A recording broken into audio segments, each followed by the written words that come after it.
given to get the 80. Owner has to steal it and get lanterned out. He's gonna W over and carry us in lantern him. He has vision, he has vision, he has vision! Going over the wall. Just a bit of poke. Owner knows if he overcommits, he won't be able to steal the objective. Owner. 50-50, the coin flip, and CFO bet on themselves. Lantern They don't laid go down. for it. Owner does not want to take They the risk. don't go for it. It's Otacon to CFO. I think, did he fuck up his W somewhere? Takes the hit. Otacon goes to CFO, but the resets will come through for the Dragon. As we take a look, obviously this starts with God, the Swain gets so much work in done. the fight, but this early on, the base damages are still a big deal. And you can see T1 wanting to try and push as hard as The they can. Atakan was even hitting Swain, but he still lives. To kill this Swain. The Honky hook kills him realizes here. this, goes back in, and eventually they will take him down, but the cost is massive because Doggo arrives. Where does Owner W here on the wall trying to kill Brown? Oh, we don't see it. Another double kill for Drake's the up. man. And now T1 so much Oh, it's used Chem there. Soul. And this Chem fight, Soul with they Swain. can't afford to not take. And credit to T1, they did manage to find a solid fight, but ultimately CFO were simply too far ahead and managed to buy just enough time for Doggo to get there. Now, have to walk into the brush here. You can see Faker taking big chunks of damage. Doggo ready to lay down just another trap. Carrier was good with the hooks previously. In that chaotic melee, Thresh can do a lot of work, but this time CFO not looking to give them that edge. Gumayushi caught out, cleanse No used, problem. but as is Kaiwing's ultimate. Not a bad trade for T1. If Guma can stay safe, does have his flash available, but T1 still no access on the river. Celestial opposition popped, though, by the Vision of Empire from Honq. That's going to mean Carry is much squishier. Doran poking, prodding, looking over the wall. Soul on the line. For T1, it's just the first Drake, but for CFO, could be the backbreaker. Owner ready. Doran's 2 levels down. No flash for the Zed, though. Trap connects. Doggo can't quite get into range. Faker off Driver to the side. combos Faker Doran. with the flank. Is it going enough? Ulti's now coming Carrier's out, in there. looking for a bit of follow-up. Owner's in there, but he can't press R. He just dies. And down he goes. The double kill. It's a pentakill for Doggo. It's a pentakill for Doggo. It's a pentakill for Doggo. It's Doggo's time to shine. The Headshot. Pentakill for Doggo. Doggo in the face of the reigning world champions stands tall. Pentakill for Doggo against T1. Is that all you got? Holy All shit. they got is the Gragas. Nothing else. It's over. Soul to CFO. Caitlyn's insanely fed. Penta to Doggo. Chem Soul. A T1 on the verge. Wow. CFO is on match point against T1. Really? And in this priceless moment, you can see T1 fishing for the angle. But the trap, I think, unnoticed. Watch Owner goes in, locked up, steps onto the trap in a moment he thought he would succeed, exhausted as well, and there's nothing there for T1. They just go 2-ham. Carrier goes in, but there's no follow-up. Doggo is so ready for this, even without the flash. It doesn't matter that his sums aren't available. This could have been a Even the 3-0 ultimate from Faker just for gets CFO cancelled if they didn't fuck up that first Atakan by in game 1. a pillar from Junja. They had I'm a sorry great game about state. Giving you a tough time on the They blind fucked the trundle. Atakan so hard and got My 5 bad. to 0. Owner going to steal, at the very least, the blue buff. They've been flawless in game 2 and CFO, game 3. Again, on track for They a just have dominant been. win. Doggo, Holy now fearless. fuck, that Caitlyn Third damage. ever pentakill finds it against T1 on an international stage in an even series. Are you kidding me? How could he not be? T1 have been on the back foot a lot of these series. That's why Doran is still level 14. They're just going to He needs force to it. respond. Might be goaded into another fight, but obviously CFO happy to take that. T1 again. Pull feel on like to they have Carrier. contest. He's dead. Okay, they managed to find the hook. Carrier caught out before the fight even starts. Owner has to be the difference maker. They need a steal. Faker. Faker moving in, taunt Big but taunts by again, Faker. Doggo is But no untouched. damage. Where's the damage? Backline untouched. Where's and the damage? front There line is no damage. Too damn tanky. Another ulti. They Owner can't cut flashing. for the beefcakes. There's too many. God, I really think I'm really strong opinion that if they had jinxed this game, hoping that they can outplay, that they can they could play these fights, CFO but the are Senna ready is so every useless. Single time, unfazed by the pace of game the T1 are looking to play. Happy now. Even to Aphelios take would the be Baron. good. God, I hate And it this was the Senna champ. expectation that it was Kaiwing that was going to be struggling when it comes to the support champion pool. But instead, this Fresh, dead in the Wow. water.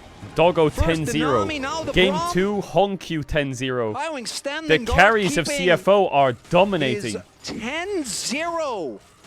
And free 80 carries safe from everything that T1 is trying I'm to throw just at them. really confused, okay? Game 1 felt so much Why about what on Junja earth could do in the early is game. T1 Again, he playing had a Senna fantastic early Thresh? game, but Doggo now in Like, 2 what the consecutive fuck are they games doing? back-to-back with Kaiwing Senna at his side. Thresh? It's been that lethal threat. Where the fuck have they pulled that out from? T1 looking out of sorts. Chance to rally in another game. Perhaps one more fight to rally in this one. Serpent's Fang there to reduce some of the shielding, but no healing reduction on this team. Making it that much harder as Guma has to be careful about walking forward. Driver throws down the Bomba, finds the connection to the wall, but not quite the right angle to knock him back as the siege begins. And this is exactly where you did not want to be as T1, facing down a Baron-empowered Caitlyn with this kind of front line. Owner praying for an angle into the back line. A single moment where CFO forget or make a misstep. We saw them in game 1, but it's starting to feel more and more impossible. Really does. 6K gold lead. The hooks not quite finding the mark. Guma still not getting close to that stack, but maybe 80 is where we can start seeing him have a little bit of an impact in the fight. A third item, but Dorn splitting. It's wants to get something back. Got the bounty. Forces the response. Will make his way out. Yeah, broken open now. Dorn finds a way to escape. One inhibitor down, bot lane likely to fall as well. And it goes back to what we were talking about in game number 2. As long as CFO don't give an objective flip to T1. It would be cinema if CFO won MSI. To their base. It would be absolute cinema. But I can tell you if CFO win this series, 99.9% of all pick'ems have failed. Don't get me wrong, Honq powerful as well. Doggo isolated for a moment. Faker tries to find the angle, but they backstep perfectly. Honq ready to deny any potential engage. Lockup is already there on the Owner. He's not able to get anything done. Ready to go in. Finds Doggo. Finds the death mark. Shield across the top. Doggo still standing. The death mark. He lives. Doggo lives. In the back line of the base, it's Honq continuing to run rampant. Doran doing everything he can. A few steps, but not is just so unkillable. Down CFO. Into game 4 we go. In back-to-back games as CFO move on to match point. Match point, CFO. Match point against T1. And 2 games in a row now. CFO is just what on earth is happening? Better. Every lane doing great. They are winning 3 games in a row. Objective control unmatched by T1. Fucking solid, really solid. To the lower bracket. Let's send things over to the analyst desk to break down that thrilling game. Someone links me their pick'ems. Breaking down that stomp. What was this? Honestly, Someone. We talked about this today. The fact that CFO first is the CFO only team to coming beat back T1 after first stand. They had a statement tournament back then. Turns out it was not just a one-time thing, guys. What was this? This was them showing up and not making those mistakes that they got punished for. What the hell? This is a team where they're unequivocally the best LCP team, right? Yeah. And you look at their gameplay domestically and you're like, they get in their own way a lot. Yeah. Today, they've been so clean at times, except for game 1 was a little back. This guy did it as well. But they came in.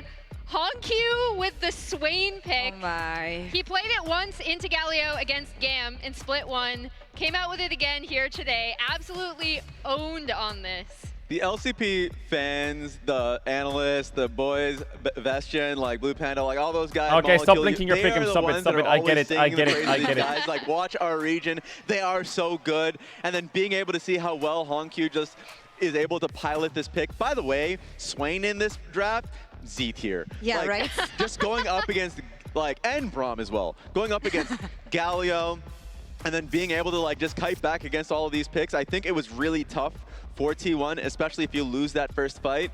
It's really hard to be able to take a sustained fight against them. So I really enjoyed the draft and the gameplay on top of it. It all started from bot lane with a very early double kill for Dogo, and he kept on steamrolling on them, leading to a pentakill at 24 minutes in-game. Statement series from him so far, but this Caitlyn game, spot on. Yeah, absolutely. And it's so true. Reiterate, again, because of this... Fnatic is sitting there after throwing the bag at Poby, and they're sitting at home and they're like, fuck, why didn't we throw the bag at Honq instead? Can we still get him? Hey! Should we make a tweet how we're like sorry and we're gonna make up for it again? Will that work? Okay, we'll do it at the end of the year. Okay. You sure? 6 years in a row? Just a statement. Okay. And just on top of that, I mean, I keep going back to it, but you're playing Galio, Gwen, double AP, so they're just going to stack up on magic resist like tier 2 or tier 3 Merc Tread boots are going to make it really difficult. You're trying to split or play on sides on Gwen. Well, guess what? Like the Galio's, I mean, the Gragas is not going to allow you to. Like, I felt like all these aspects, the only thing that had the opening oh my god, we're drafting, holy. Because there's not a lot of CC, but as long as the Gragas played well in this situation, or as long as wait, like, CFO picked point, in order. He was not going to be a target. They picked their champs like, in perfect order. So good in terms of just their raw gameplay. What do wait, so did T1. What the fuck? Draft here because everyone picked in the same order. I know talking about the fact that Thresh is not a champion that we want to see. I appreciate the shout out from Keria to his coach playing the Samsung white skin for Mata. Yeah. T1 will win easily. They're just giving fake hope. Useless.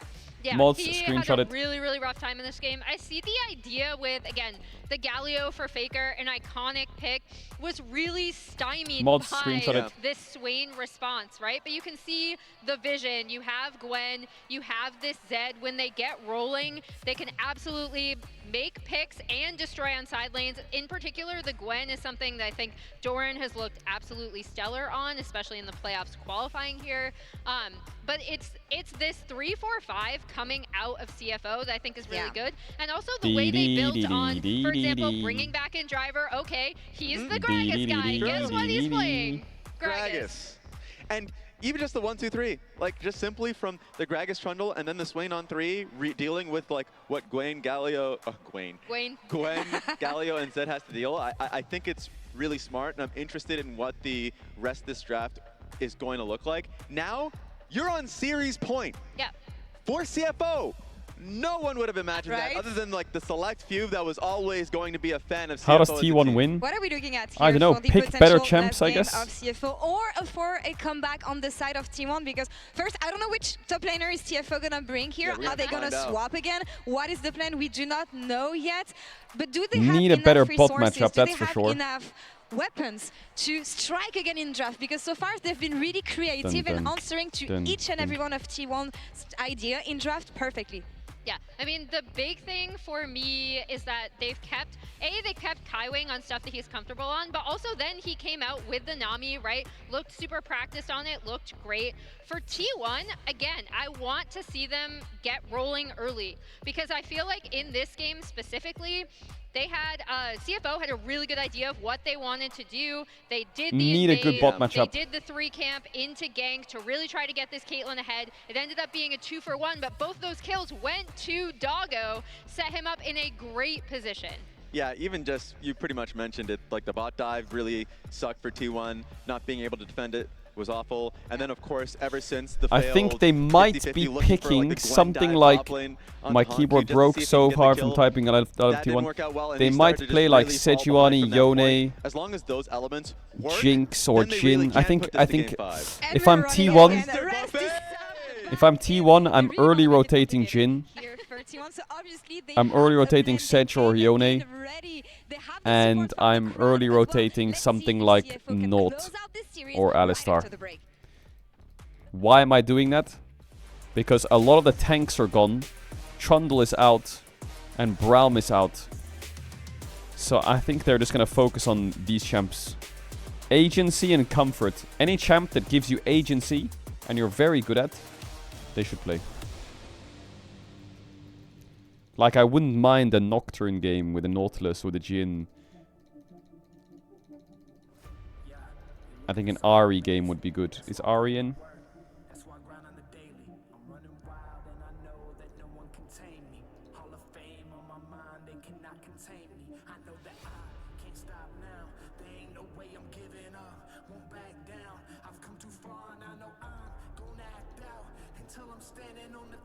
Oh my god, I love this song.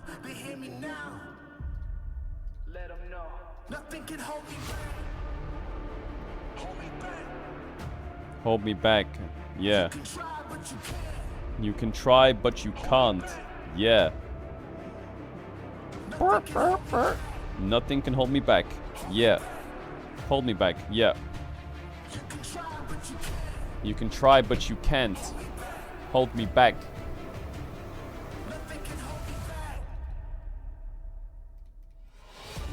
Damn. Ain't no way of stopping what I'm destined to be. I'm here for greatness. I was made for more. I got my focus sure. Heart is ready, mind is right. Take flight, watch me soar. Watch me soar. There ain't no way I'll ever quit. My life loud. They try to hold me back, but I won't bow down. This is something they can't deny. The truth's out. I got that fire now. Let them know. Nothing can hold me back. Hold me back. You can try, but you can't. Hold me back. Nothing can hold me back. Hold me back. You can try, but you can't. Hold me back. Nothing can hold me back.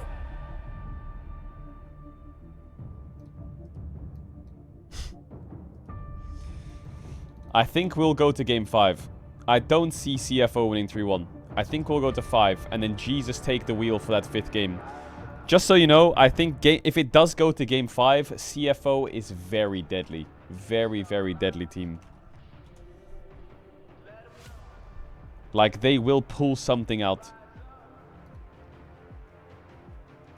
Like I remember talking to Molecule, and in game 4 of CFO versus Talon, Honkyu played Camille mid. He plays Vlad, Camille. He was playing random shit. Some random shit is on the way. Like, Junjia is a player where if I think he picks Jarvan in a good angle, he will probably single-handedly carry the game. Like, he is fucking deadly on that champ.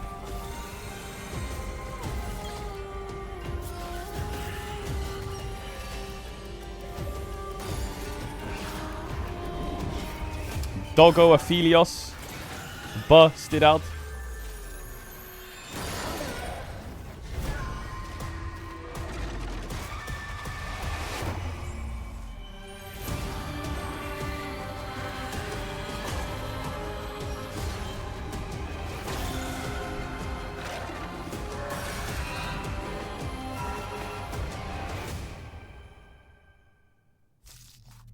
Let me throw it down to the ground, make them turn around. I'ma look at you from the top, howling like a hound. Let me take it on, push it up to another height. This is what I do. I'm a dog, not afraid to fight in the dark at night. No flash for the Zed though. Trap connects. Doggo can't quite get into range. Faker off to the side. Faker with the flank. Is it going enough? Ulti's now coming out instantly into the back line. Looking for a bit of follow-up. Owner still standing for a rebound, but he gets hit by the trap! And down he goes! The double kill! Domination! In game 3 from CFO! It's Yo, Opinion Teller with the 25 gifted subs. Much love. Big W. Thank you for the 25 gifted. In the face of the reigning world champions stands tall! And welcome back to the caster desk ahead of match point for CFO. Oh boy, here we go. We are headed to one of two things: silver scrapes, or the biggest upset in League of Legends since DRX's 2022 Worlds run. True, Unless, this of course, you upset really is believe in massive top if esports, CFO bring it off. I think that's maybe a bridge too far Bring it at off, this point pull it in off. League of Legends. This is not the day we were expecting. That's a painful stray. But we did also, you know, give through a bunch to KT as well. I'm not even going to talk, you know, there's been a lot of memes about the 1-free curse. We're not doing it because CFO, with the level of play that they're showing it today, I think it's warranted to just really highlight everything coming Game together. 5, I Zillion think we and Kindred, can even see classic. the fact that they have a 6-man roster that actually is working, that they're very heavily leaning in towards, and that very clearly they're still able to get massive value out of the fact that Driver comes in, plays his Gragas, and just vibes for the whole game. I think the fact that, to them, even after a win with Rest, they felt comfortable swapping back to Driver is a testament to this. Because a lot of teams, when They they find a swapped win back against a to team Rest that again. that is expected to win. The They expected keep favorite, swapping top you just laner. keep going. And This now they're 6-man switching roster like it's goes nothing. wild. And after that last game, playing a lot of stylish picks, finding a way to make a composition, which we talked about, had some weaknesses, had some clear holes, work, level of confidence must be sky high as we head into this game. And there's so much coming together. There's Junja's early game. Yep. There is both Driver and Rest offering their Worst champion case, pools. put There's Driver Honkyu in for game 5 being and the slam an better Ornn, I guess. in the Thoughts? 1v1 matchup in really every single game. Obviously, partially aided by Junja, but also by his own accord, the impact he's able to have in these fights. And then the bot lane has been perhaps the most one-sided of the day. Doggo in particular. Fly, Oyster, fly. Not a stranger to breakout performances, but to do it against Gumayushi and Keria. All right, is CFO going to clean it up 4-1? It's also important to note that wait, he's wearing a KT wristband. But they what? Were not the favorite coming into he has the power of KT on his side. And I'm not going to lie, when I saw wait a second. We're back here. We've been here countless times. Yeah. There's T1, it's a the script ebb and we've flow. seen a few times. We get to internationals, they get it together. But what the hell? What we're witnessing here is a lot of the reason why T1 was third and why they weren't a favorite whatsoever. It is Keria not showing up on the day. It's Faker really struggling in lane. It's actually and if a he doesn't have an telecom impact, war. T1 looks a lot worse. And as we go here in this final draft with right, match here we point go. for CFO, we'll see if T1 can bring us to the T1 game blue 5. side. I'm not gonna lie. Talia ban, TF ban. All right, this is where I really think Varus is a must ban, Azir is a must ban. These two need to be banned somehow from the side of CFO. Then I think T1 either Doggo early rotates Jhin and they force him onto MF, or if you don't early rotate Jhin, they will pick Jhin. 2-3, 100%. Someone is fucking screaming. Ahri is a great champ right now, but it does get met by Sylas. If Honkyu's a good Sylas player, which from what I can see, he does play it. So T1 have Jhin, Varus, Xayah Rakan, and a Jinx lane. That's their... okay. They have Jinx, Varus, and a Jinx lane. That is their champ pool right now for winning games. Xayah banned again. Like that. Definitely one of Gumayushi's strongest picks. Also, Keria's Rakan, notorious for very similar reasons. And it's also been the drafts for CFO, and I don't like pointing towards draft too much, right? Because I feel like it takes away from the gameplay. For CFO, Ornn the ban gameplay is has good been for there. Jhin, This but is a Varus very and obvious Azir are V1 open. rumble angle with Do that you want to ban. give Faker Azir? Ornn Galio already taken away, so we'll see if Do you want to CFO give Guma recognize Varus and match it want with to ban Jhin? it, but I think Azir ban is better. they're gonna have to rally here. I would CFO give are Guma gonna Varus, get play into 3 Varus and with 1 Jhin, upset. And even in game 1, you can argue that CFO, for a lot of the and decision making, see how the game goes. looked better. It was the skirmishing of T1 that got them back in, that got them that win. Faker CFO love. played that a little What? bit more respectful. Could have just been looking Azir at a ban, sweep, nice. as it's Okay, going so to be the Guma comfort for Varus. Faker taken away instead. Ooh, they're gonna take the Rumble. Boris That's why they banned the Ornn. I am so fucking clueless. Of course they ban Ornn. Galio's out. Ornn ban. It's the only answer is to Rumble. So now what do you play into Rumble rest? Known to bring the spice, although Oof. I think for now that might Jace? be a bridge Is he a too Jace far. player? Certainly not a pick you want to Jace, give away. Gnar, We're looking at a Ambessa, T1 draft Renekton? where Guma has a lot of potential I think powerful are your picks, options. both the Varus and the Jhin very much in his wheelhouse. Ambessa? Okay. For rest, a couple of No, considerations Renekton. here. Ambessa. Ambessa, insanely Is strong. T1 You can losing get on to your purpose? No, they're spikes. not. Saw that even earlier today. Wait, they look around. Is there a bug or what? They look Didn't concerned. lead to a Hello? win You good? for Mern. We still saw the impact in the fights. Skarner 1-2. There is Sejuani. still a good amount of junglers available Skarner here. 1-2. Junja going to be picking up the Skarner here. I would love a Varus for We'll Guma. have an opportunity to try and look for a counter. And into because not that Skarner. much is still available here. They could do... Baker's pick, I they think, could do was certain to Yone come on 3 if through, but Owner has enough are they AP gonna go junglers. towards, They could like, do Varus Orianna Yone. is a consideration. If you can find a Or good they AD could jungler, do can also Varus just go for comfort Nocturne. for Guma. Pick up that Varus, but into an Ambessa that is already a little spooky Dracos. I think Varus Nocturne CFO kind of prioritizing works. Some comfortable options here, but I think giving away Varus cornucopia Yone works if you have powerhouse like, in the what do you have? Sedge, Maokai, casting some doubt. Poppy. Draft phase now, the Poppy to Poppy follow, a flex. good tool for disengages. Poppy Potential flex. as well. Yeah, I think that Okay, is they have to looking pick be a Jhin here. flex. Otherwise, The you form that can't Carry drop has been bot in into today, Varus. That's Seen impossible. him pull off some Is Poppy absolutely good into Skarner? heist-level gameplay with this Poppy, but today's been very, very muted. Kyring really getting the better of him together with Varus, Doggo. Poppy, Rumble. So I'm guessing this is going to go towards Owner. As the Jhin, I would love this here because even if T1 end up clawing their way to a game number 5, this is a pick that they would have loved to have. One of Guma's other big comfort picks. And with the Ambessa, you What have a does lot of CFO backline need? threat.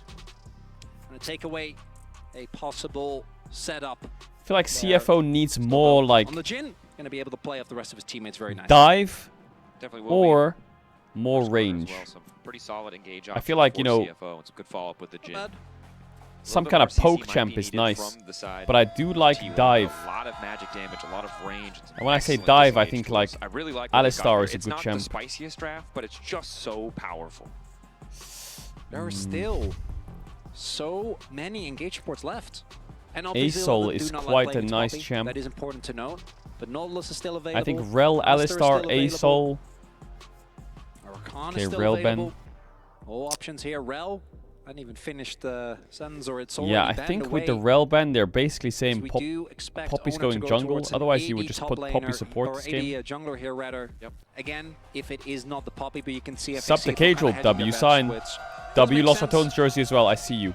Big shout out. Continuing to put pressure on Kai Wing's champion. Yeah, who, I again, think pretty Owner universally needs agreed upon a weak point, Nocturne. but Yeah, got there's so the late in the Nocturne draft, ban. so Yeah, I few think of they the should have engage picked options were Nocturne taken instead of there. Poppy. I think if they picked Varus Nocturne here, because you know they'll go Jin here, your comp functions really well into Jin. But Poppy into Jin is fucking... And we're kind of getting towards picks T1's like Neferi, like Viego. We haven't been quite They're as probably gonna ban successful. Alistar Clearly last. The read from CFO is that this Poppy is going towards carrier. And then they play, right? You can't really play Rakan into Poppy, so they're gonna have to, what, blind mid on 4? Things like the Nocturne, things Ari like is the a bit Lee Sin. tricky to play. Plenty of great moments from Owner domestically on that pick. Both those picks really, as the Alistar's taken off. Okay, so what is left? Could be a Bard angle as well if you want to go Ooh, towards I do like a Bard angle. Both as a pick away, but also into some of the immobile Yeah. characters on the enemy team. I don't know what to pick here, to be Good honest. into- You can course, blind yeah, the support Varus or blind kinda mid rumble. into the Poppy flex. Oh, the tension is high, man. We're both so I serious. know. It's only draft, and we're so stressed out. Maokai Okay. support. Maokai. Bard. Bard. Oh, what? Okay, all right. The timer. He had time to No, I swap know. the Nautilus there? I'm with you. I kind of like the Bard. I do think the Okay, Nautilus I mean, struggles a lot Renata's more out, into the Poppy, but you and can Braum is obviously go out, for so the Nautilus Poppy blind to is buffer the pretty queue, safe, I find would your say. way into the fight, but I still don't think that it's the Pretty most fun safe. matchup. And again, it feels like they're hedging their bets there because they're What have you afraid got to for pick me, Bard Faker? and get What counterpicked mid support do you and see have? that Poppy Which move is- into jungle, so they're just blind picking something reliable. Might not be the Sylas? best in some matches, but it certainly won't be the worst. The Bard, definitely a pick that can be exploited in the laning phase. So now Faker's Sylas. Faker, Sylas, Silas to come blind. through here. I mean, it was just last year, right, where we saw this guy go Super Saiyan on this pick. He's a finding good incredible Sylas, but angles.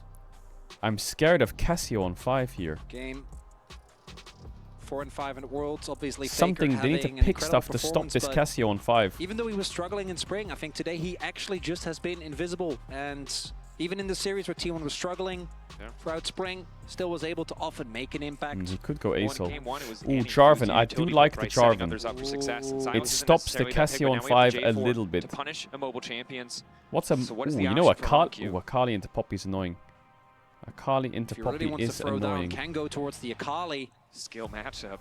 One of the OGs. What do you pick into Kassadin that's How mobile? confident is he feeling? He's gotten the better of Faker in every lane thus far. I think as well, Akali is looking your... to Akali, Ari... Kassadin Double AP top is... side. I don't like it. Limited I don't like it. lockdown. Poppy It's does good not into a interrupt the Sylas blink Rumble, with but your steadfast comp presence. is This so a bold fucking... bet. But instead, Cassio player. Cassio. Chat, I'm gonna run ads. If you want to avoid ads, you can use the tier 1 or Universally Twitch Prime. You don't have to considered sub to the channel if you don't want to. You'll be back for the game starts with because I have to run the ads so I don't get the ads during the game. I'll see you in a sec. Monkey really betting on If you himself. sub now, It you won't is get a ads for solid all of match MSI. Sylas. A single Alright, misstep, Cassio. the miasma comes down, and The it feels Cassio is impossible to very play this. strong against Poppy and Sylas. From T1, the Cassio feels like a But smash hit, and the Cassio after a is couple weak of into the great Varus draws, I think Jarvan CFO Rumble. are looking at this, feeling It's great. a bit of this, a bit of Only that. thing I do think you have to be worried about is towards that top side some early game volatility. The 2v2, the 3v3. Once those ultimates are available, the flag and drag into Sylas getting on top of someone, the Rumble combined with Jarvan, combined with Poppy, that can be a problem. But with how CFO have been playing, T1, they got to get through the laning phase first. Is this a... Cassio I feel like Sylas is kind of hard to play this game. Betting on himself, the confidence there. Cassiopeia, Ambessa, has already shown us like, so much. that We is highlighted not the fun. Jarvan, the potential for Owner in this early game to take over off a few early ganks and punish those immobile carries. T1 have clear avenues of attack, a much stronger composition overall. Can CFO weather the storm, make the upset happen. T1 bring us to silver scrapes. That art was crazy up here.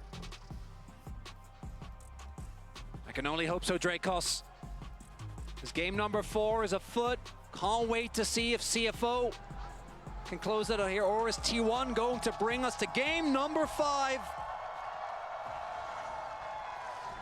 All right, T1 life on the line. Well, not really. There's double limb, but this could be one of the biggest upset in like esports history. In this moment, an incredibly veteran lineup. The APAC region beats T1 in a best of 5. Fuss? That hasn't happened ever, has it? Very few finishes. Did Flash Wolves ever beat T1 in a best of 5? Time as a core four-man unit together. No, right? Obviously did miss out on first stand as Humble Life was the representatives. Carrier found by the Snake. Twin Fang Star from Honku burning through a little bit of that mana. Level 2 is where Faker has to be really careful.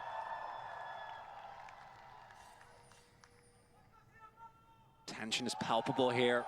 Audience, I mean, good job. Going crazy. Love to hear it. We got fan chant leaders for CFO and T1. Love to hear it.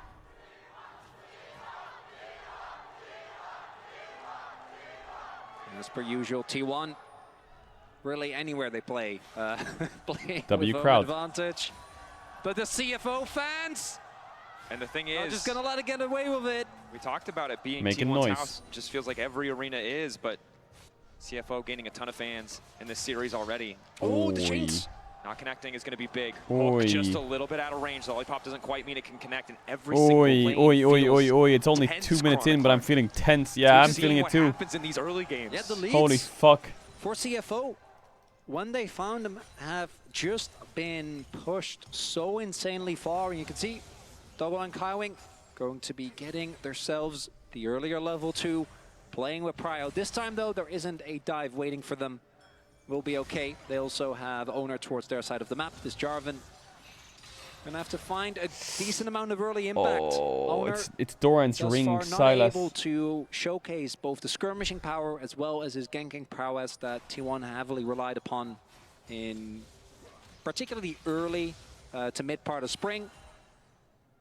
For CFO, they're chilling, right? Even if Great mid gank here. gets on top of you, Honku. Oh! Good flash out. Faker Oh! in trouble. Ticking, He's but dead, he he's won't dead. fall yet. Owner, EQ flash, keeping it going. Faker standing on the edge, hoping to be a Honku back, and it's first NT. blood for Great T1. gank.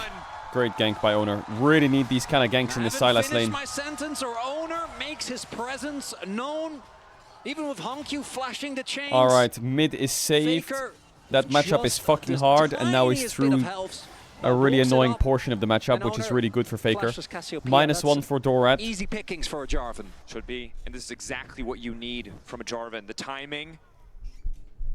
Oh, Honku. Just saw it, thought he could outplay. Wait, he saw him? Overconfident or didn't see. I think it's just as Faker was going to go in for a trade, he sees Owner shows up. She's like, my guess he's playing for the kill, knowing that Faker's diving top. getting out is going to Faker be tough. top side now. Trying to make a sideline impact rest. Stunned there. Doran starting to burn Rest down. Rest living for an extra Crazy second. good Flash dive. out. T1. What is it with Faker Silas when in the clutch? He's losing 2 waves mid to snowball top. Faker conceding a bit in lane to make his presence felt on He's the losing map. 2 waves. That's one already gone. Here comes the second wave. Decent amount of CS for this, but that's a kill going over to Doran.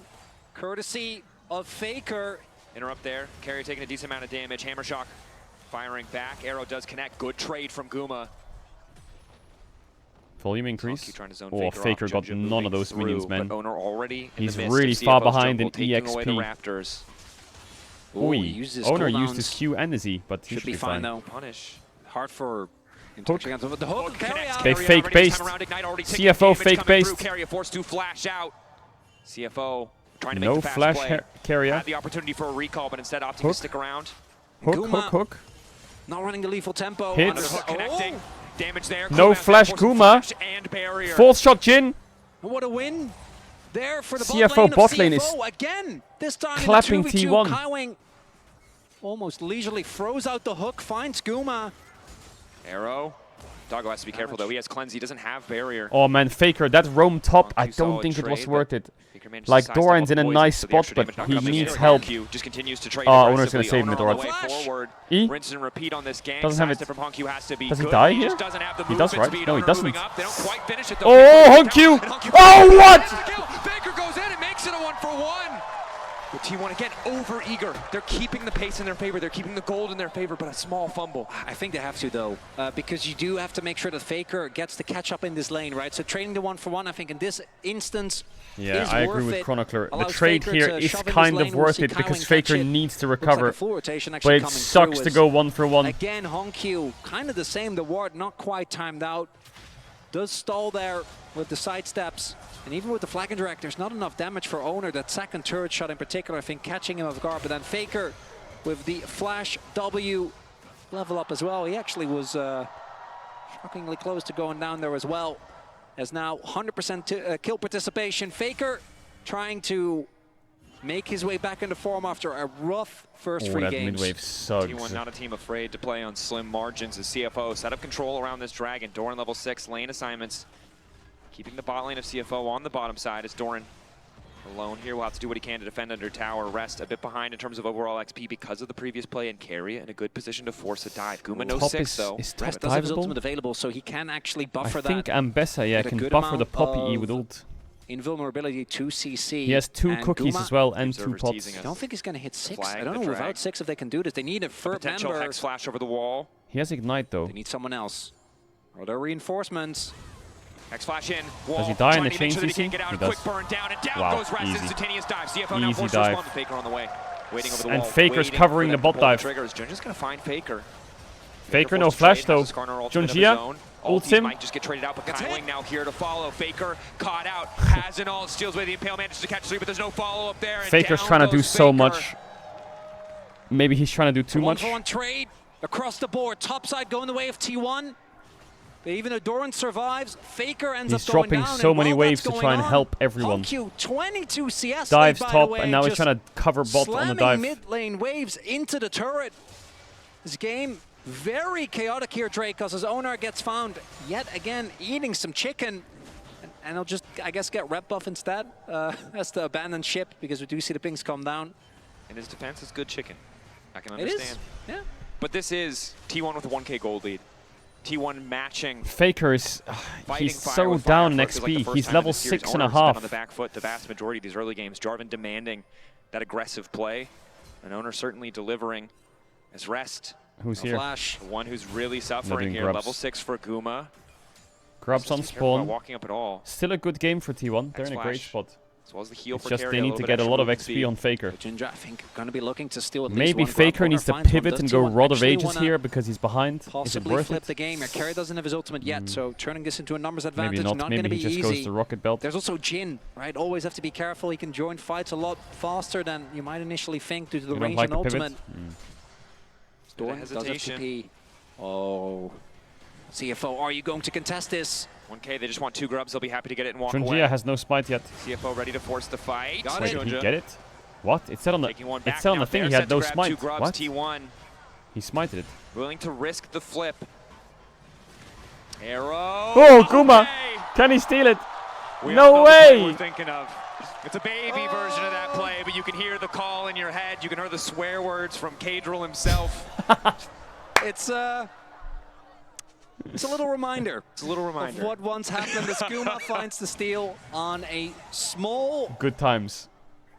Yeah, it's a. I'll never forget that moment in my whole life. Little thing. It's a that was the purple craziest thing objective in ever. the pit. We'll take it. But the most important thing, as fun as that was, is that CFO does deny the triple, Absolute right? cinema. Junja with a great 50-50 smite wins it, denies them the opportunity to actually get full value from I those remember it grubs, like it and was simultaneously, yesterday. CFO did pick up the dragon. Next one up in about 2 minutes. It's going to be Hextech, though, so a lot of the damage, a lot of the burst souls not on the board. Certainly would have favored T1, but weren't able to grab that first Drake. See what the soul spawn is going to be. The early game, yeah, very volatile. Slowing down a little bit here. I imagine T1 just wants to keep the pace up. CFO have made very clear that if they get to decide what happens on the map, they are more than a match for T1 now running away with 2 consecutive early games. This third one, T1 at least have a little bit of grip. And we have seen in a close game where T1 have so many playmakers, as they do in this game 4. They're able to attack from a lot of angles, and CFO weren't able to weather that storm in game 1. See if T1 can Faker replicate still that down in success XP, here. but the Still map a big state lead is for Hongq playable. in the bottom lane. Cassio, a champion Really that playable for can build T1. all these scaling options. Will just Probably be the a best early massive game threat so later, far. But again, it's the execution where so many Cassio players fall short. You're Well, spacing. not best, but like every most stable in cue the last few everything games. has to be perfect. That's Keria on a flank angle here.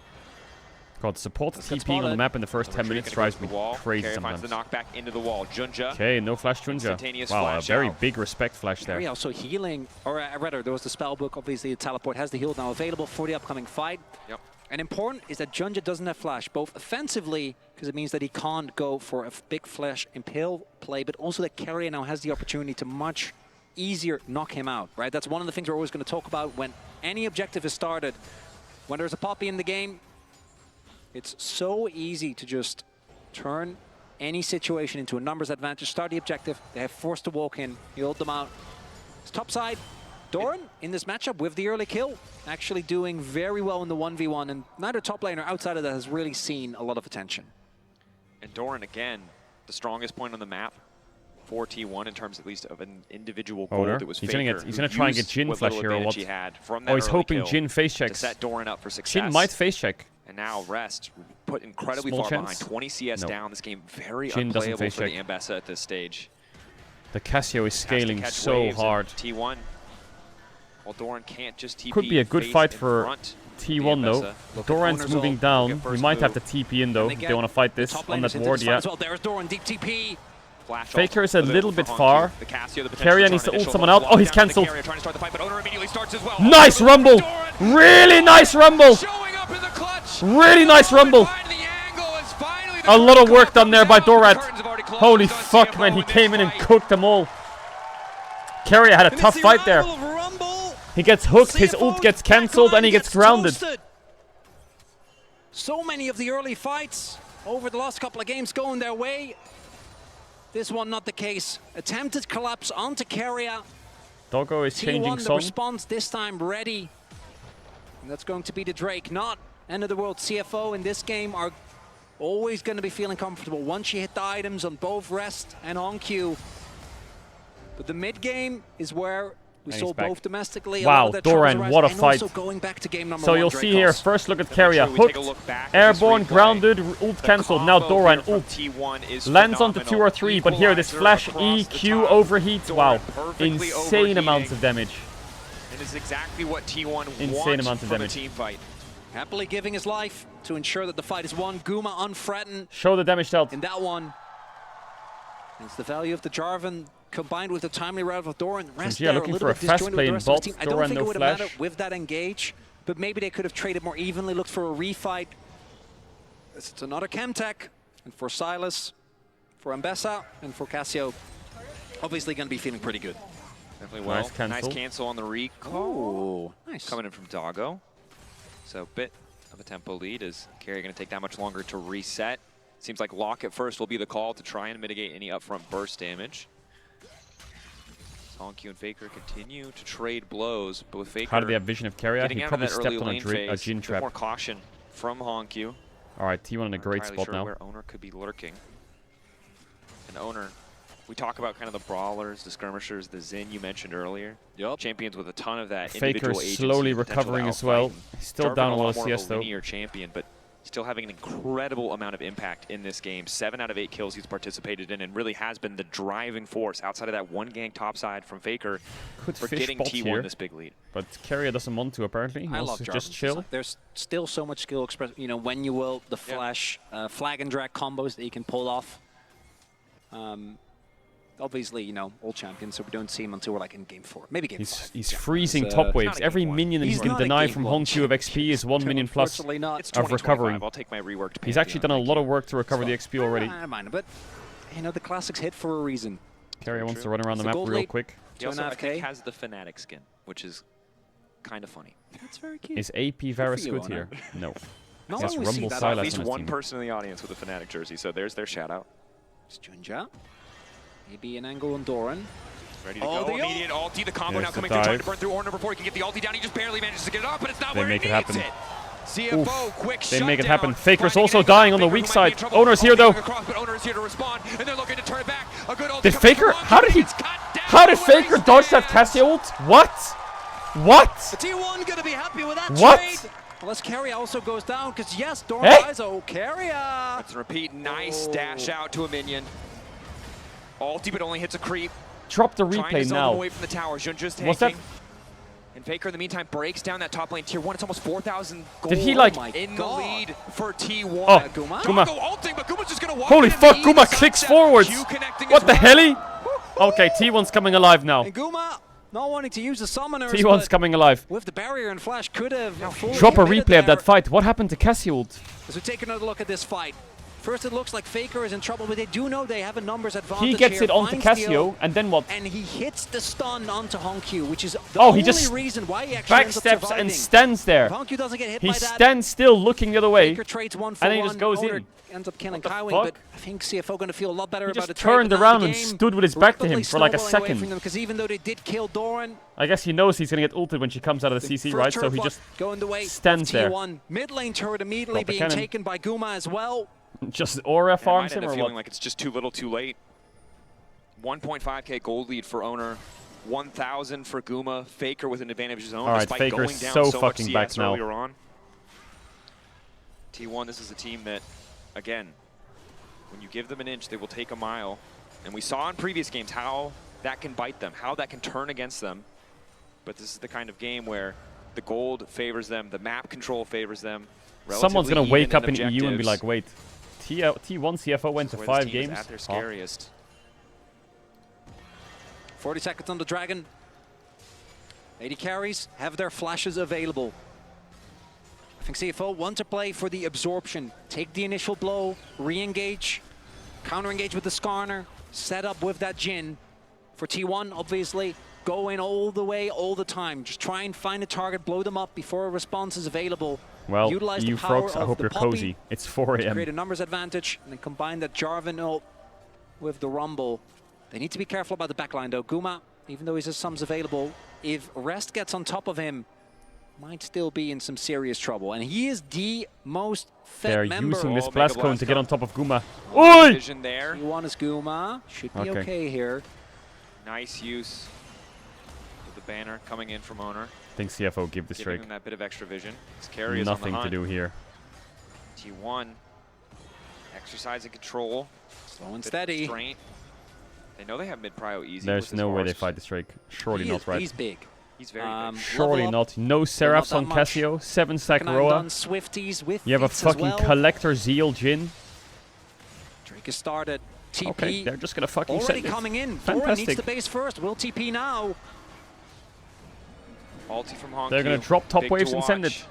The ulti from Keria, arguably even more important. T1 immediately go in, knowing they have the man advantage for a brief moment in time. They're gonna get the dragon. Oh! But Hongq over the wall. It's a perfect ulti, but I don't think he has the damage quite yet. Trying to burn through Guma, but the exhaust is perfectly placed. And they lost the game. And T1 obliterates CFO. You know, if I think Ambessa didn't get Poppy ulted, and Ambessa could ult on Varus on that Cassio engage, I think they could have won that fight, but yeah, Ambessa is in Narnia. Not long for this world. Rest trying to get something back, hoping to find these shutdowns. Keria takes him out of range of his own Oh tower. my god. Oh, you got him. Doran living. Donor. Doran donates his life. Donor. But T1 still Doran gonna and be Owner. happy. That's a 6-point, or actually with the turret, upwards of 7k lead. You know, if I think Ambessa's here and ults now, oof, it could be a monster fight, but she's too far away. But they're a member down. The exhaust comes through. Keria and Doran ensure What do that you no do one now? else can Do you just follow up put when it comes to Driver the in and damage. Guma just lock in Ornn? Not threatened enough. And I am feeling good about as some silver scrapes. I think they're But gonna put in Vancouver Driver is and as lock in well. Ornn. We do seem very close to scraping silver. At this point, if you're CFO, you don't want to let it get to a game 5, but your options to come back in this game are so limited. The death ball of T1 is lethal, and you talked about their strategy is absorb and fire back, but you just can't absorb. Man, Doran's carrying really hard. On the first blow, unfortunately. And it's like if you're in a fight and you get a black eye and you're like, you should see the other guy. It's like, we can't see the other guy. The other guy is fine, bro. Yeah. Yeah, it's not looking too hot here for CFO. And with how insanely powerful multiple members are, this is the real issue, is that even if you somehow get on top of Guma, if you don't attend to Doran, he will toast you. Same for Faker, still sitting on 2 items, and now with a level The lead, CFO just the kings of doubling down. 4k down, fight anyway, lose. 7k down, fight anyway, lose. Now what, 10k down too? Clear blueprint to push this lead forward. 2 Drakes now. Just start Herald, right? You have the Poppy, you have vision control, you have Faker pushing in the side with TP available. This they kind of have to fight. Name of the But their game here. positioning is so awful to fight. Rest really can't Like, it afford is to walk just in. fucking god-awful to fight this. The objectives are getting shredded. Faker. Honku trying to make good into the side lane, ready to backstep a Faker, tries to turn it, and he manages to get it. Faker still stepping up, goes through. Honku going to turn it back. Oh, Faker! that is because Cassio W disappears from the ground. Ulti into the midst of the entire team. Wait, Owner's gonna die. Oh my god, Junjia got it! Are you kidding me? The objective bounty claim T1! Oh my god! It is the GOAT who throws it away, who goes in when he does not Guma! need to. Missed. Guma looking for an extra kill, will not find it. So, that death from Faker, as you highlight, that doesn't fight, need to go in there. All he Cassio needs to do is W's make on the sure ground. that The Cassio W on the ground disappears, but you're still grounded. So he couldn't W. That's why he panics. You see that Cassio W? It's gone. Now it's gone, but it's still there. He can't W. So that's why he like proto belts and then he's panicking a bit. I think if he could insta W there, maybe he can win it. To actually get Ginger the He was still grounded. It's like a very small frame, maybe like a 0.2 second difference of when it disappears, but you're still grounded because the grounding has to fall off. But the animation's gone. Being the difference maker there. And the choice. I think that he W's there and then he proto belts back and then E's away and then kites him for his next W. He might play it. But the Cassio had. Did Cassio have Seraphs as well? This Otacon, that's still a 5k gold lead. T1 so far ahead. But so many flowers Cassio getting items is scary. Isn't quite as big as it looks. Yeah, grounding has a duration, whereas the animation just expires, right? So continuing to get stronger and stronger. Same for Skarner, same for Mbessa. It would be close if he gets that W off. Only an item away. I think that free item breakpoint, particularly if you're... That's why I think Faker's reaction was like he kind of sat in his chair and scratched his head. That interaction's crazy. Get their hands on maybe a Chemtech Dragon. Don't worry too much. I think T1's probably... I really want that 5th game. I want to see the draft in game 5. I just need to see it. Not let this go to a game 5. This Dragon about to be up. Guma doesn't have Barry, but does have his flash available. Summoners mostly available across the board. Not quite there yet for Junja. You know that CFO is sending it on the Drake. You fucking know they're sending it. No fucks given. They are sending it. Making sure they keep vision. Yes, you could wait for Infinity Edge Shin. Yes, you could wait for level 16 Cassio and Liandry's. But you could also just say fuck you and fight. A lot of damage here on the poke. CFO desperately trying to find a way back in, hoping for another good fight. Volume increase. Doesn't have flash show. TP bot by Mbessa. Try and go through bot here. CFO can't go through mid. So they're going to wrap around here and go through bot maybe. See if they can fish their way in. No, they can't. They're too late. Is he going to... Oh, he got Poppy W'd on the fucking blast cone. Oh, Faker. Nice ult by Mbessa. Doggo's getting solo killed by Owner. Guma's getting solo killed by Rest. Rest is going to get him. Faker's going to try and peel. Flash away from Owner. 3v4. Owner. EQ. Goes in. W is grounding. Carrier doesn't get the stun. Honku kites back. Doggo's kiting. Burning. Ticking. Bleeding. Faker gets his flash. Full confidence. Curtains called. Ooh, Scooby, I don't feel so good. Oh, Doggo! Oh, does he have stopwatch? He does. Owner tanks Honku. A lot of damage from the Cassio. Oh, that's 2 of them down for 1. Maybe an overchase. Faker. Proto Tries to go. Faker! Turning forward. Doggo! Why am I saying Doggo? Carrier! What the fuck is going on? The Dragon is up. Oh my god! We'll have to see if T1 can still make a play towards it. It looks like they're definitely going to get the turret if Faker and Carrier can get out. Bro, these teams are playing really Should good. be possible, but look at the fog. No TP on Mbessa though. No TP available, so I think they made it Some out. of these fights, chasing, they didn't get the objective. crisp reactions from people. So quick. Incredible. So quick. Also a little bit messy. They could have just backed off and done Dragon. This puppy W onto Skarner, boom, grounded. Faker says, wait, he's grounded. E goes on him, takes Skarner, tries to get Jin, doesn't get him. Then Faker dashes back to try and peel. Look, he tries to defend Guma from resting Kaiwing. Owner flashes away from Doggo. Oh, they're on Baron. Faker's just clicked Baron. He just clicked it. He just said Baron's mine. He didn't even go to Drake.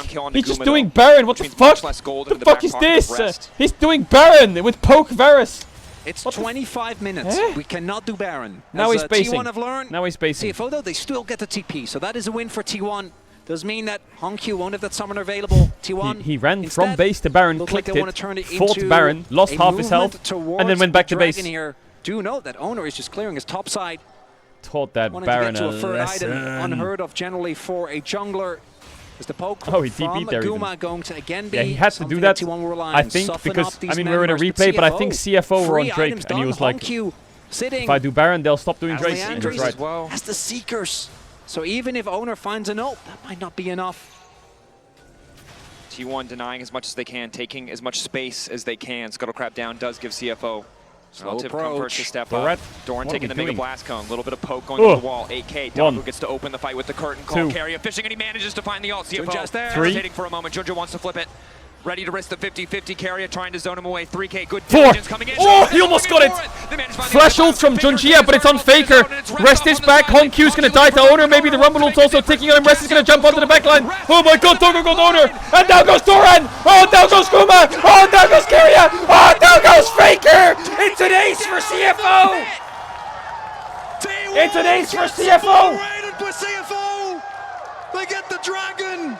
But at a cost that surely is too much. What? The CFO make their way, the Flying Oysters on their way to the Baron. And you thought it'd be simple. You thought with the Mbessa gone, it'd be a flip. T1 have the discipline. Not to flip it, to keep Junja at arm's length. It's a flash in. The risk, Owner secures. It feels like everything you could want for T1, but it's the fight where they find a way to crawl their way back in. Faker whiffs the ult. It's the Miasma Faker couldn't do anything this fight. He baits in Owner. Guma just dies. Stuns Doran, and Miasma's Faker. The damage is way too high from CFO. On top of this backline and is unable the damage is way too high. Rest gets on top of the Varus, and as we oh my god, the Mbessa Cassio is eating them alive. It's only a 1k gold lead now. T1 for CFO. Reignited as the gold. And you have to imagine, yes, they're a little bit up, but there's so much standing gold on the map. CFO have 0 towers, but they have Baron. 1, 2, 3, 4. That could be an easy setup for CFO. Mid to bot, 4-1, push, tower, mid, base, and open top. They could get 4 towers on this Baron. Years. Unprecedented. CFO, Rumble ults could stall, Faker could try and get top tier 2, so Mbessa has to cover. Was back then. Oh, Kaiwing's caught, that'll be great for T1. Kaiwing's inting, that stops the Baron. Punish T1. Oh. A nice pick. Oh. Whatever story we want to tell. Oh. It's not done That's yet. a bad timing. Cassio had a bot wave ready. Certainly isn't Dracos. That is a bad timing. Back and forth, and they got bot tower. It really feels like it comes down to how much can Hongq do, and can they keep Doggo safe? Rest has also been able to get onto the T1 backline very consistently. But with Poppy, you're never going to really feel safe at any point. Any fight can be turned around very quickly if you overstep. So the idea there would be Jin catches mid, they go 3-man bot, push out, take the wards, whatever, push the wave, take the tower, shift mid, Rumble's catching, and then they can 4-man mid. They want to force and they can like chin ult or something and try and get a tower. But the gold lead basically negligible at this point, and I'd argue that with Skarner, Mbessa, and Cassio, you're not feeling too bad about going into the later stage of the game. Definitely aren't. But again, I'm looking at Cassio's items and I'm asking myself, like, can T1 win this game? Holy shit. So many good proactive engage options. But they have to consider Guma in the back line. Here's mid tower. This is what it would look like. They go 4 mid. The team, although Doggo has been catching up. And they would just hit it. But Rumble's not catching bot now, right? So Rumble's mid, so it's a bit harder to walk up. Taking it away though. No objective on they that have for flashes up as well. Play fairly minor. Denying it though is a big deal, and it mostly just means that CFO stick around in the game. Now we do have the Chemtech Soul possibly there for T1. But if it was a Hex Tech, if it's an Infernal, even a Mountain, I Keria think TPing mid. the value would be... There is a soul for T1 spawning. Junjia could ult here, gets Keria. Initial start, EQ in from Owner. Rumble ult. He gets grounded, he can't ult, he ults in the... Oh, Poppy ulted the Casio! And Bessa's in there. The entire T1 lineup, and he lives for an extra moment. The curtains are called. And T1 are retreating. Backing away, Diligent, body blocking for the low health teammates. Oh, double TP used for CFO. Single TP for Faker. Honku actually TPing back into the fight after Keria knocked him out. And Drake's up in 50 seconds. It's a lot of summoners being exchanged, but no one going down, and really this just felt like a precursor to the Did Drake Casio fight TP when she got Poppy ulted? Is that it? It makes sense, though, no? crucially, no flash. Flash is up for everyone on the side of T1. So many resources. The game and it's could be going to come decided down right to the there. slimmest of margins. Alt cooldowns, flashes, who has Zhonya's, who doesn't. Pot picked up by the side of Rest.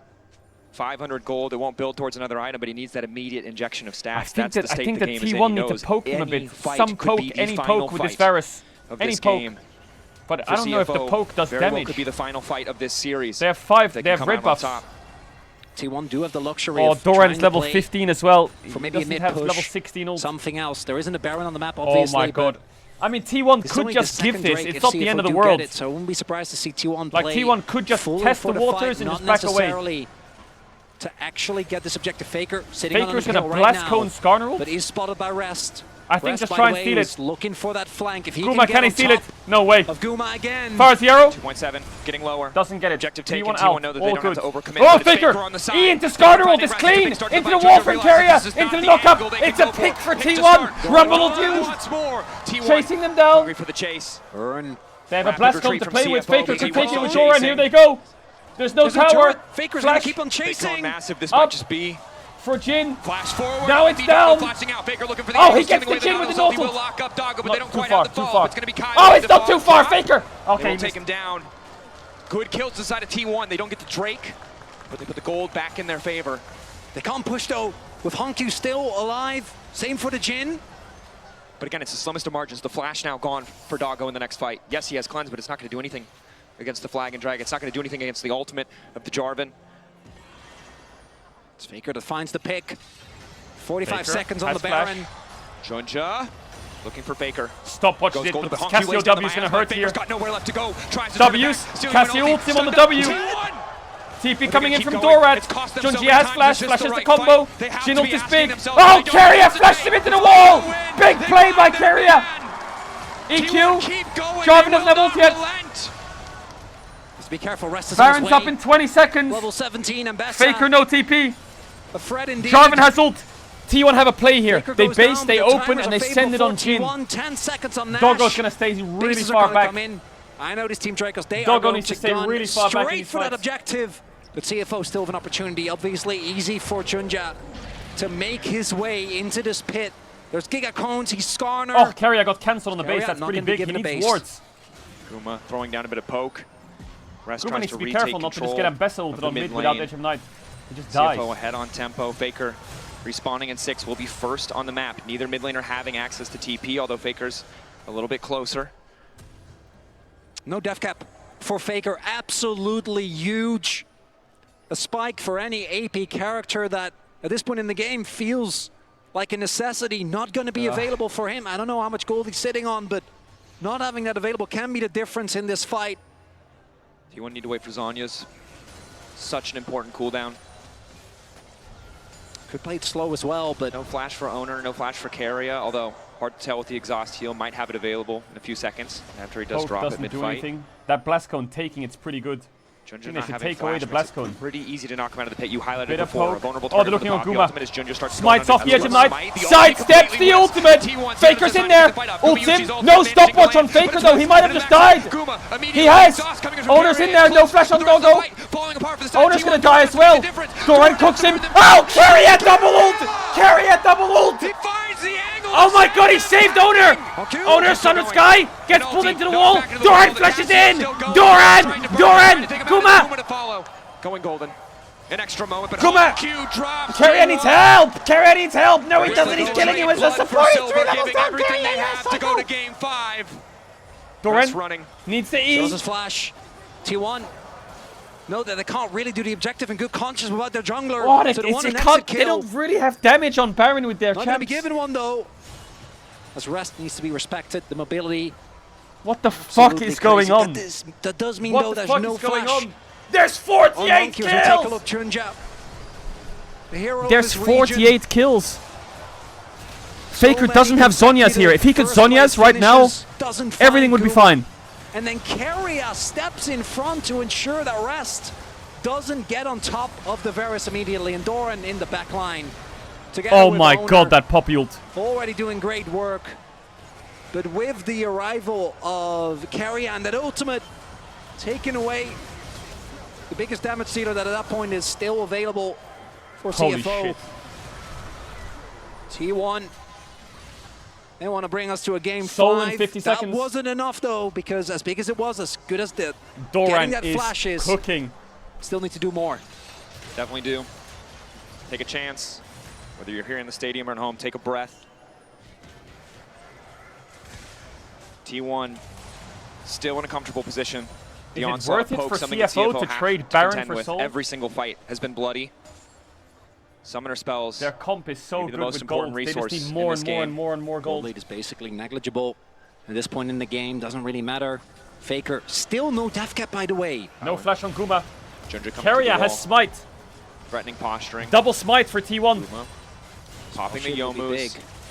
As soon as that edge of Faker's down. pushing top. Dorn on the side. Owner's failing his EQ, I think. Crucial I don't know if he member. just wants to miss that on purpose. T1 not looking like they are in a position to make a play. Faker's facing for Rabadons. He's got to have the death cap. He has TP. Yeah, he's but there's facing not, for there's Rabadons. one good He could ward TP on behind. bot wave Potentially behind an angle them. to flank One in near the the pit. wolves. Yeah. I think T1 are going to play for the fight again. Uh-oh. Oh, that's a 6K. deep flank. Keria has smite. Is Keria going to steal it? Keria! 2K willing to flip it, and they managed to get the chem deck. Drake 3-3 across In the they go. board. T1 Faker's behind. Rest off to the side. Looks for Faker's trying to Ambessa. find the lockup. Doggo Oh, he completely doesn't get the on top. Jin. Jin he's flash. blown away. Oh, he does get on the Jin eventually. Faker fighting Doggo. Yes, stop watch on his fourth shot if he needs to. Faker solo kills Doggo. Kuma helps him. Doggo, he gets another 3 down for CFO. 3 Jakes apiece. Doran backsteps the Q. They need to execute CFO Gets here. the They E. need to take it to game 5. Keria misses the wall. Stopwatch Doran. Does he have it? Ow, ow, ow, he's burning. The interrupt on the flag and drag. Interrupted. Honkyu's Honkyu's cooking them. Honkyu's cooking them. Owner trying to sidestep. Keria gets him into the wall. EQ from Owner. Does land, but where's the damage? Doran snipes his ass. There's Guma flanking from their base. I don't know how the fuck he came from there. Jesus Christ. Jesus, where the fuck did he come from? Where did he come from? What the fuck? Where the fuck did he get from there? A CFO, despite Holy their shit. most valiant efforts, Bro, this can't actually over 50 take kills. T1 50 in the kills. fourth game. And now we're They're going to outside game 5. selection. What?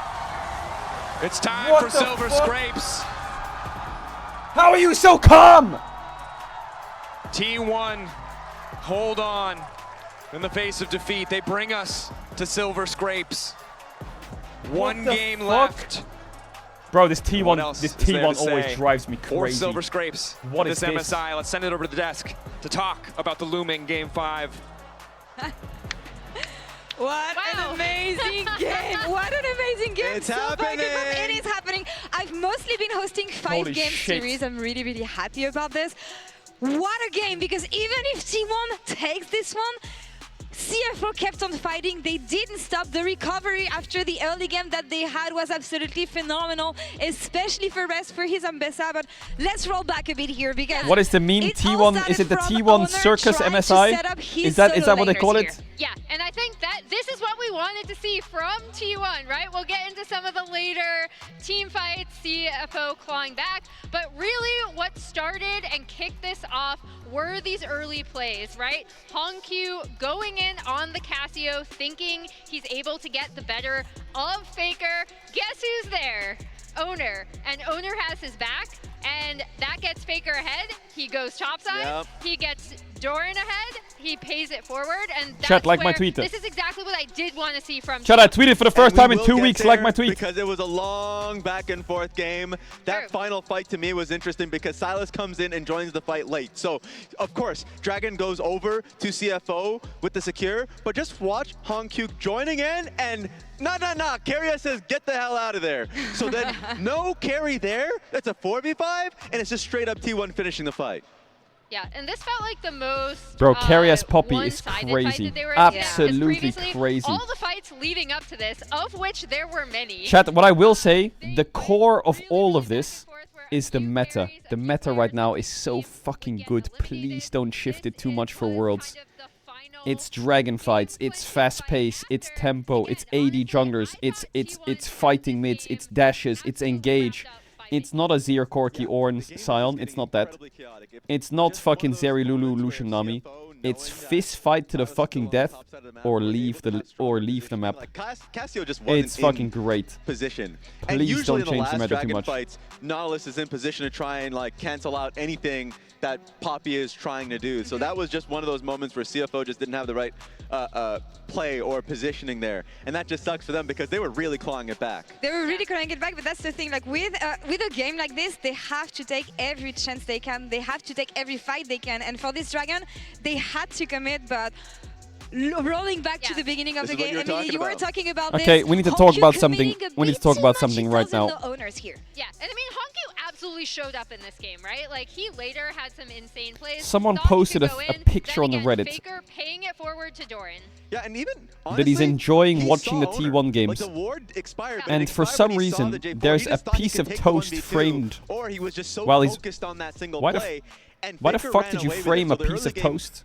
Are you okay? Favor, and you're like, okay, it's starting to build. What the now. fuck is Absolutely, that? And especially when you look at the composition that T1 had, putting what is that? Putting Doran ahead in the early game with this rumble, you know that it's gonna be useful. Are we gonna fucking gloss over that? We had a lot of good opportunities for Doran to have amazing equalizers and actually grabbing every fight that T1 could get. And for me, in the early to mid game, that's exactly what set the pace. Really nice TP from Doran, really nice equalizers, but you always had CFO fighting back. Honku getting the Zhonyas here so he's able to survive. Him and Doggo just basically gliding on the outskirts of the fight. So that was the moment. You're like, okay, final fight for T1. They take this fight, they end the game. It was not that case at all. The DPS from Cassio and Jin were just that big. And he didn't even go for the Mosquito build, the Yomus and all that. Yeah, he went, not at all. When Collector's IE was building towards LDR, he was a really strong Jin at that point in the game. Yo, looking at the game and looking at the one that Boomer Yoshi had, I feel like DRX just woke up in the middle of the night with those steals with Varus. What a monster performance from him. We even saw the like patented Guma steal on an objective, right? Play safe mid, my Cassio pressing R. Who's tweeting these things and how does that have 15k likes? What is that? Bro, where are these fucking photos coming from? What is that edit? But I thought how is he it? played What really, is really that? well. And again, what the we talked fuck? about two of the players that really helped T1 get here and really, really stepped up. It was Guma and it what was are those eyes? 100%. It's actually just hilarious because you're right. A lot of those fights that we didn't see in these replays, Doran was just cooking them. Yep, literally cooking them. Literally cooking them, just like 1v4, burning them alive. And you're like, okay, this seems like Rumble is, you know, balanced. And then you see Mbessa on the other side of the fights. You're like, okay, Mbessa is destroying Guma, and he is not dying. These are champions that we're not gonna see again here being in Fearless Draft, despite the fact that the goal difference over time really goes into T1's favor. There you go. You have to really appreciate the fact that they kept on fighting. It was a close game. There it is. They kept it close. There it is. This virus damage that we were talking about. We're going to head into is game CFO 5 playing well? in a few minutes. Bro, CFO is world class. Honkyu's team fighting and Doggo's team fighting is insane. Actually insane. I think the carries of CFO, bro, I think they're showing that they are worth... You do not sleep on that team at all. Junjia is a fucking early game demon. Their carries are... I think Kaiwing is... Kaiwing's having good engages, but he is costing them a little bit here and there. And his champion pool isn't up to par to punish what T1 wants to do. And I think both top laners have good unique styles. I'm a fan.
You were right to put CFO in A tier. Yeah, I didn't do it though. I knew I should have put them in A tier. They're fucking crazy, man. They're fucking crazy. Man, I know I should stick to my hot takes. I always get convinced out of them.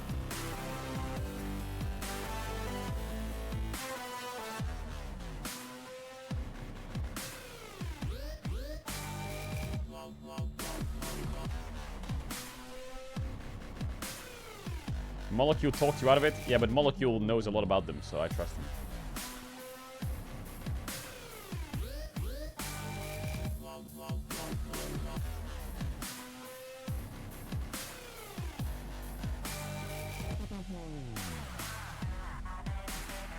I had CFO here for the majority of my tier list. And then I got convinced that, maybe I'm clueless. Maybe I'm crazy. So I put them here. No, I didn't. I put them here. Fuck, man. I should have stuck with it.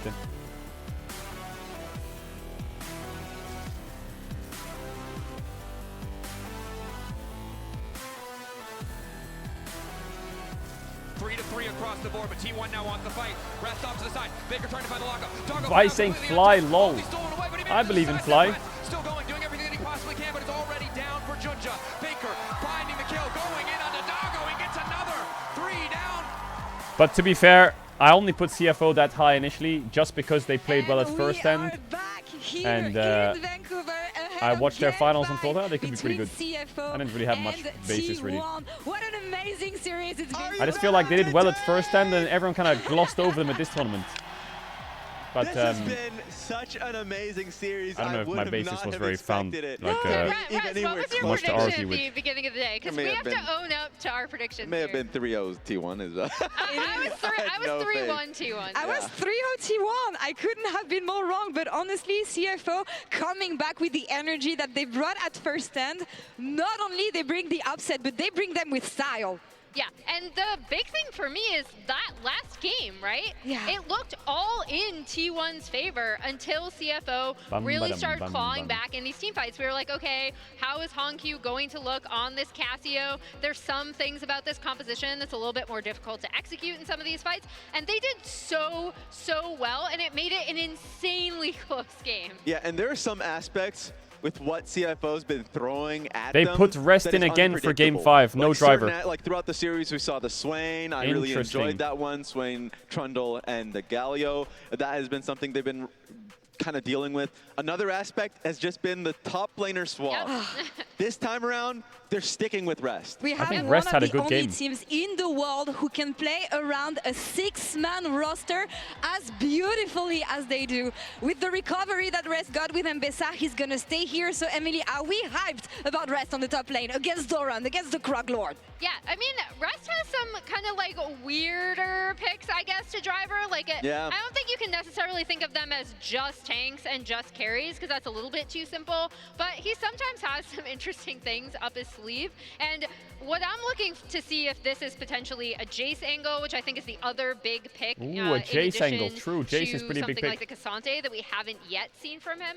So I'm wondering if they're going to go with that. Yeah, it's interesting because even in the last game where we put the Ornn on I think CFO probably chose blue, I would guess, because everyone's choosing blue. Talia will be banned. There's still going to be a little bit TF will be banned. And if you this take is a step back and look at the wider 100%. series, Azir will be banned. That T1 really expected here. I don't know if they love. expected it to go as far as it did. And so these team fights have been champs crazy, will be and they banned need to be 100%. locked in for this one. And then for T1, what else is everyone banning? What I saw early What were they banning last before? game. That's exactly what I wanted to see, right? Like, get Faker going, get him into side lanes. Oh yeah, Xayah will 100% be banned. If you give Xayah Rakan to T1 in game 5, you're mental. Okay, so we got our predictions and how bad we are. I'm not flipping just yet, but I need to hear from Vancouver. Oh, yeah. Do we have any CFO believers? Jace. Do we have any T1 stands? Are they closing out this series?